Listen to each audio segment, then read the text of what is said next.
चंद भेड़िए नाम पे मेरे अपनी रोटी सेक रहे, चंद भेड़िए नाम पे मेरे अपनी रोटी सेक रहे, नए शिगुफे ले आए जुमलों पर जुमले फेंक रहे। तो पहले नाजरीन आप सभी का यार मुशायरा मीडिया में आपके साथ मोहम्मद इरशाद सुनेंगे दोस्तों इमरान प्रतापगढ़ी की एक शानदार नज़म। इससे पहले बता दूं दुआओं के रूप में मिलने वाली मोहब्बतें बहुत कीमती असासा होती हैं। आइए सुनते इमरान प्रतापगढ़ी की नज़म। तो आपसे गुजारिश है वीडियो को लाइक कीजिए और चैनल को जरूर सब्सक्राइब कीजिए।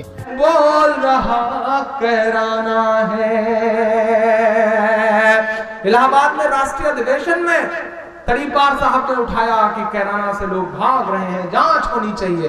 मैं पढ़ता हूं मिसरे साहब कि चंद भेड़िए नाम पे मेरे अपनी रोटी सेक रहे, चंद भेड़िए नाम पे मेरे अपनी रोटी सेक रहे, नए शिगुफे ले आए जुमलों पर जुमले फेंक रहे, एक दंगाई फिर से यात्राओं का नाटक खेल रहा, एक दंगाई फिर से यात्राओं का नाटक खेल रहा, और लखनऊ वाले सब चुपचाप तमाशा देख रहे।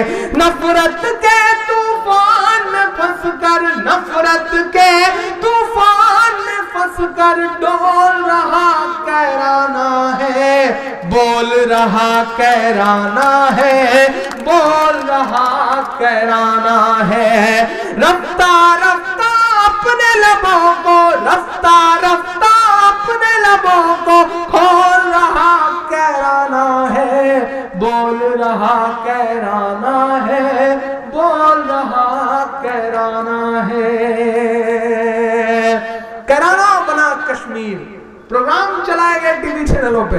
4-5 दिन से सोशल मीडिया पे एक कार्टून बहुत शेयर हो रहा है साहब कि अगर हमारे देश के प्रधानमंत्री जी अपने तलवों में जहर लगा करके सो जाएं रात में तो सुबह हिंदुस्तान के कई अहम पत्रकार मरे हुए पाए जाएंगे।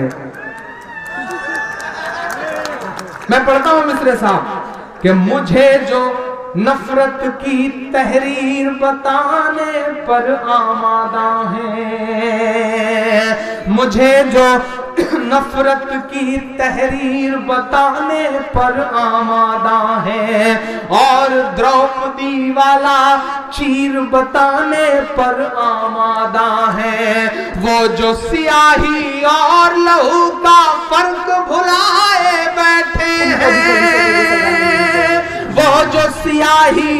मेरी ये आप लोगों से बस इतनी विनती है कि यहाँ पर पूरा गांव है हमारा, हमारे पक्ष के लोग भी हैं, विपक्ष के लोग भी हैं। बिल्कुल एक तरीका होता है आलोचना करने का, एक तरीका होता है विरोध करने का, और विरोध से किसी को आपत्ति नहीं है, लेकिन जो जिस तरीके की भाषा का उपयोग किया गया, जो चीजें कही गई धर्म के ऊपर, बिरादरी के ऊपर, महिलाओं के चरित्र के ऊपर, क्या हम पूरे देश में ये संदेश देंगे कि ऐसा हमारा समाज है, ऐसा हमारा इलाका है?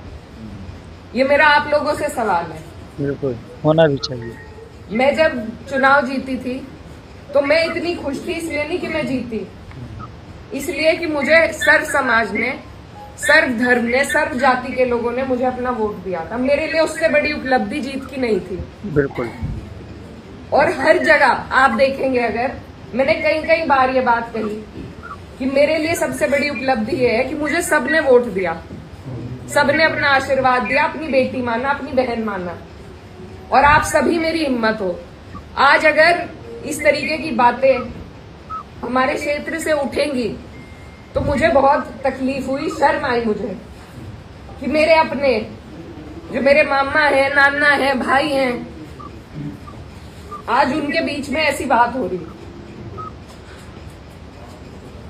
और ये सिर्फ मुझे गाली नहीं है, मेरे इलाके की, मेरे समाज की, मेरे इस इलाके की जितनी भी बेटियां हैं जो मुझे यहाँ आके कहती थी कि दीदी हम भी आपकी तरह आगे बढ़ेंगे, हम भी आगे निकलेंगे, उन सब के कदम इससे डगमगाएंगे, और मुझे ये बात बर्दाश्त नहीं।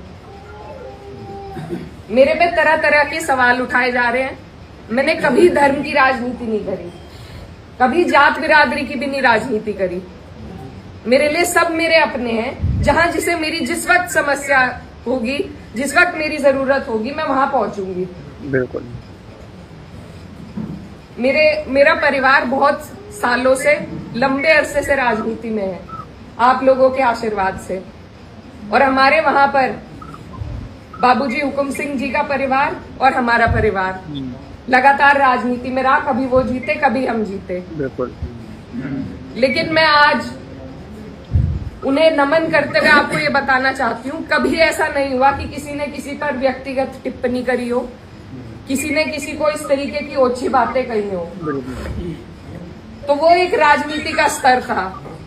और आज जो राजनीति का स्तर हम लेके आ रहे हैं, मेरे काम हो सकता है लोगों को पसंद ना हो, बिल्कुल 5 साल बाद मुझे आपके बीच में आना है। मैं किसी आपकी कसौटी पे खरी नहीं उतरी। मैं वोट मांगने की भी हकदार नहीं, और आपको देना भी नहीं चाहिए।